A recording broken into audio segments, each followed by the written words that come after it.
Welcome everyone, how you guys doing? If you guys inside it, hit that subscribe, like, share. Thank you for tuning in. And we got a bunch of different reactions to get through tonight. I just came across one here from Blackie Speaks. He's a YouTuber who gives his detailed explanation on certain topics. And I like how he breaks down a few of them too. We got here what Drake's recent album sales really mean. I've been hearing a lot about the album. It's not really a Party Next Door album. It's really a Drake album. And you know, his release had a lot of people curious on the first day. So a lot of views when it came to the album coming out on the first day. But by the time the second day came through, nobody was really returning to listen to it. You know, I guess not exactly the best week for the OV Ho family. But with that said, instead of me just giving my 2 cents, let's hear what other people feel and got to say about this. Let's go, man. Welcome in, everyone. If it's your first time, hit that subscribe button. Hit me down in the comments if you got any kind of other reactions you want to see me do. And let's go. Now, Drake's recent album sales and what they really mean. As some of y'all might know, Drake just dropped an album recently. Well, technically, it's a collab project with Canadian singer Party Next Door. Right. There's been a lot of discussions around these sales with a lot of different opinions floating around about what they really mean. And in this video, I want to have an objective conversation about the topic at hand. Now, Drake is in a very interesting place in his career. Numbers wise, he's still one of the most successful rappers on the planet, along with his biggest rival, Kendrick Lamar. And despite what some people might want to believe, it's undeniable that Drake still holds a strong position in the game. However, the way people view him right now is more divided than ever. And that, of course, is a direct result of his ongoing feud with Kendrick. I've noticed that there isn't really a lukewarm response to Drake these days. You either love him or hate him, and honestly, that's nothing new. Drake has always been a very polarizing artist on a personal level. Despite the fact that his music appeals to such a wide demographic, that's actually what has allowed him to dominate for so long. But over the past year, the reception towards him has been noticeably more split. A lot of people feel very strongly about him, either in support or completely against him. And personally, I land somewhere in the middle, although I'd say I lean more towards liking him than not. Practically, I grew up on his music since I used to be a very big Young Money fan back in the day. And around 2015, 2016, after the Ghost Rap, I like his honesty. You know what I'm saying? The Young Money was killing it back then. writing rumors, or maybe not rumors, right? And going into views, I started gravitating less towards Drake's music. Not because he fell off, because let's be real, Views was a very big moment for Drake. But something about his music didn't resonate with me the same way it once did. Maybe it was a shift in his sound, or maybe it was just me growing out of that Drake era. Either way, I found myself checking less and less for Drake. But even with that, one thing about Drake is that he always finds a way to stay relevant. Whether it's through his music, his influence, or just even the conversation surrounding his name. There's more discourse about Drake than ever about where he stands in the game. The question isn't just about whether his music still hits. It's about how his next move is gonna land, especially when the public perception around him has soured. I'd say Drake undeniably took a hit reputation-wise after his feud with Kendrick. A lot was said during that beef, and his public image took a serious blow. Naturally, this has led to people wondering, how is his next album gonna end up performing? Kendrick, of course, is always going to come up in these conversations as well, and he's been doing extremely well for himself. His last album, GNX, which dropped on November 22nd, has been doing phenomenal numbers. In the week after the Super Bowl, the album ended up selling 236,000 copies. Not first week sales, so obviously these are massive numbers given how long it's been out. People have been comparing the two even more lately, especially after Kendrick's Super Bowl boost. His album and Not Like Us is still reaching a lot of people, and that momentum is feeding into his success. And this ain't stopping anytime soon.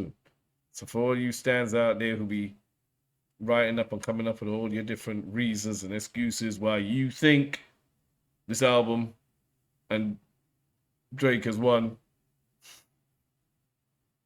it's not gonna work. You know what I'm saying? It really ain't. We ain't stupid. We know what's up.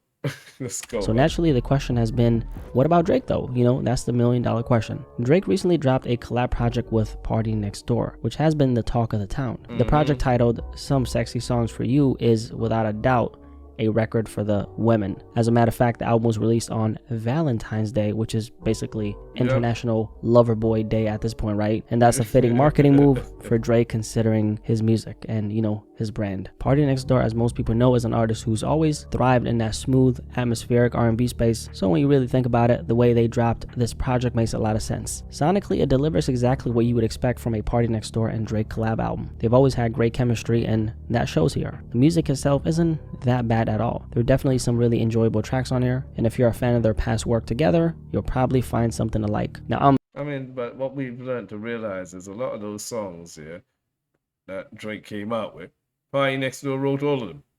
You know what I'm saying? Party Next Door was kept downstairs in the basement, handcuffed to the bed, and only let out when it was time to write some new music for his boy to take credit for. You know what I mean? Like, come on now. I'm definitely not the target demographic for this particular album, which is probably why I'm not too crazy about it. At this stage in his career, Drake is getting older, and while he's always been, you know, known for his love songs, I feel like he's dropped way better ones in the past. And personally, I can't really relate to the themes on this project the same way. And, you know, I think there's a little bit of a disconnect with where Drake is at in his life. I was expecting him to approach the topic of love a little different this time around. But then again, his music is a reflection of how he sees the world. Now, the project ended up debuting at #1 on the Billboard 200, moving 246,000 units in his first week. And this is Party Next Door's first #1 album, so salute to him. But here's where the conversation starts. Are these numbers solid for Drake? Because let's be real, we all know how Drake is, you know,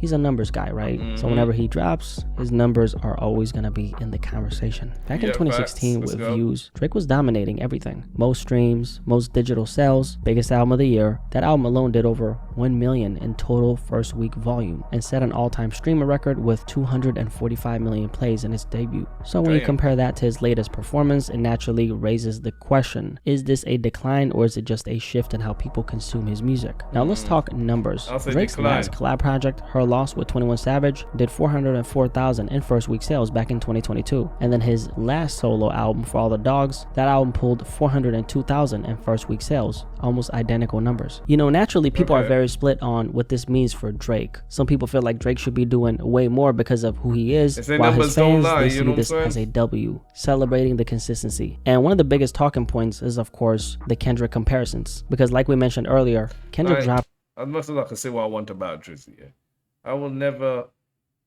question his impact, whether I want to say negative, positive, you know what I'm saying?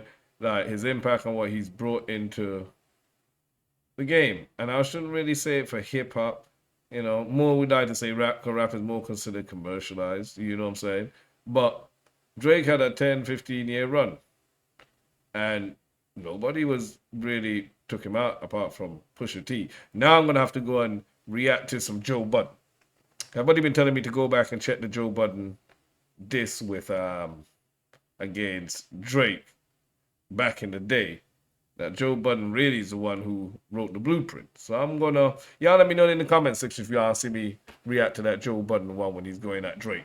You know what I'm saying? And I'll see what y'all say, and yeah, we could get that reaction out. GNX back in November, and then boom, Super Bowl weekend comes around and his album skyrockets in sales. Now some people argue that the Super Bowl boost was natural, but other people believe that there's more to the story, especially when you look at how his numbers are broken down. According to Luminate, Kendrick's GNX album moved 236,000 units in the week ending February 13. Of that, 116,000 came from album sales, and out of those 116,000, a massive 87,000 were vinyls, which had actually been pre-ordered months ago but only counted this week because they just shipped. Now, DJ Academics has been pushing this idea that Drake needs to start finessing like this, basically implying that Kendrick played the system, which he didn't really play the system. He played within the confines of what the system allows. There's a very big difference, Academics. And I'll be honest with you, I thought Drake would do like at least like 400,000 with this project, especially considering the fact that the last collab project he did, you know, the one with 21 Savage, Her Loss, that one did around the same number, and For All the Dogs followed suit. Now, in Drake's defense, you know, a lot of people are saying, this is... Blackie, I like how you pointed that banana. My boy, what you doing? Hey, let's go. That collab album with Party Next Door, not 21 Savage. And that's true. 21 Savage is way bigger than Party Next Door. And naturally, you'd expect different numbers, right? But at the same time, Drake is still Drake. He was the machine pushing Her Loss, and he's very much the same machine pushing this project as well. And you know what I was also thinking about? I was thinking about how if this album dropped on Valentine's Day, let's say back in 2018 or 2019, this project would have easily cleared 400,000 first week. No questions. I mean, the marketing angle I think so alone, too. a Drake and Party Next Door R&B project dropping on Lover's Day? Come on, man. That's a huge selling I point. agree. And I I really agree. don't think people should over. Like, this is why when you hear people be talking about he ain't fell off or he ain't lost, I'm like, guys, for real, compared to what he was accomplishing 5-6 years ago to now, you trying to tell me that this whole last year ain't hurt him the most in his pockets, his pride, his ego? Come on.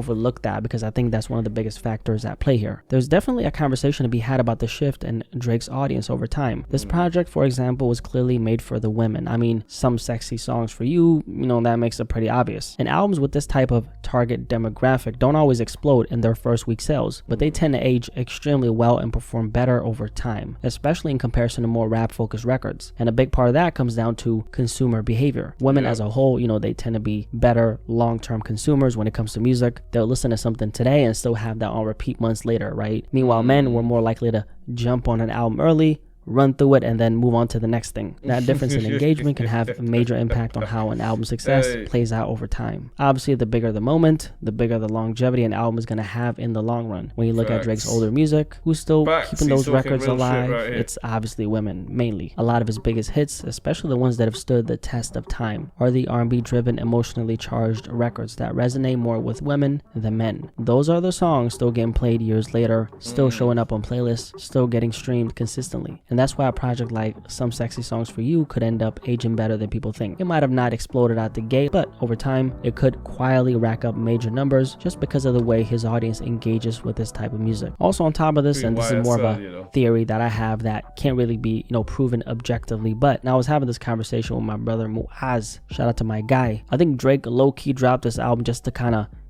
test the waters, especially since he's not entirely sure how well his music is going to be received right now. With everything that's happened over the past year, the perception around him has shifted, and this project might have been his way of gauging where he stands before making his next big. Like, this was his way of putting something out there to test the waters, and if it comes back positive, he's won. If it comes back negative, throw Party Next Door under the bus and blame him.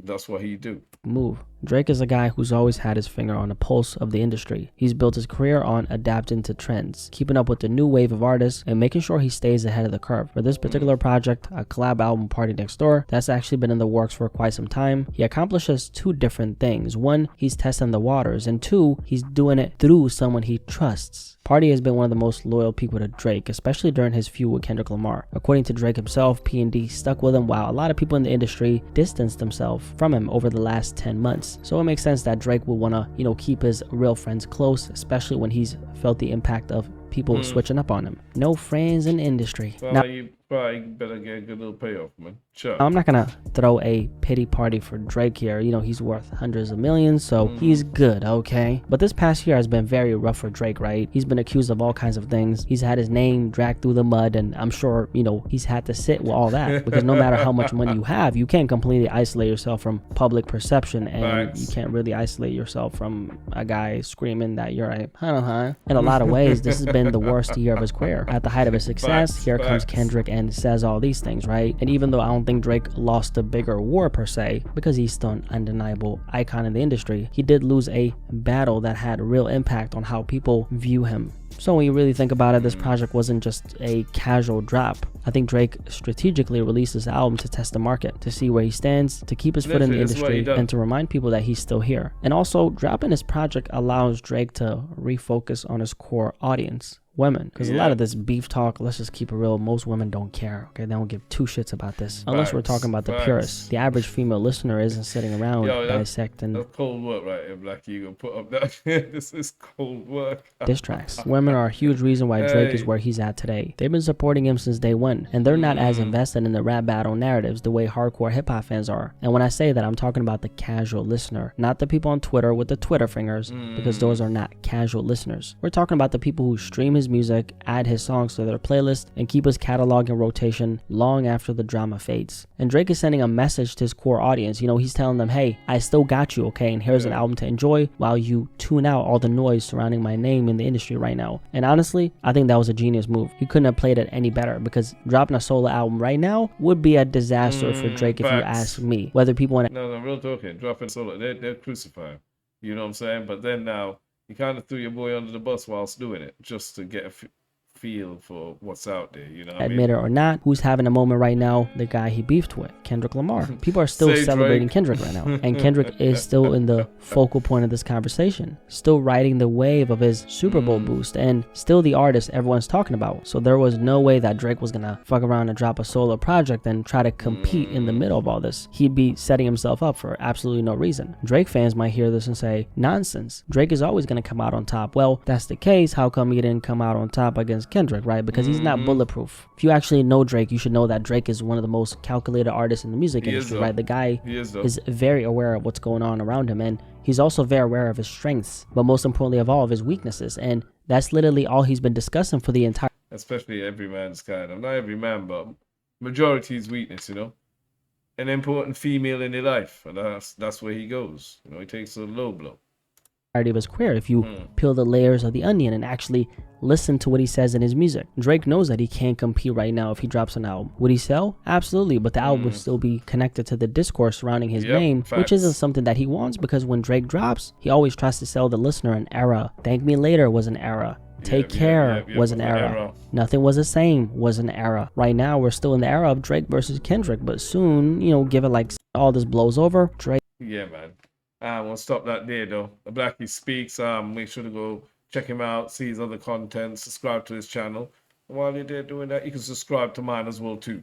But yeah, no, we're going to have a few more reactions to go through. I got about 3-4 other ones to catch up on. So if you have any other suggestions, any comments, want to get in touch with me, you see at the top there. Subscribe to the channel, check out the playlist, and I'll see you guys on the next one, man. Thank you, take care, be safe.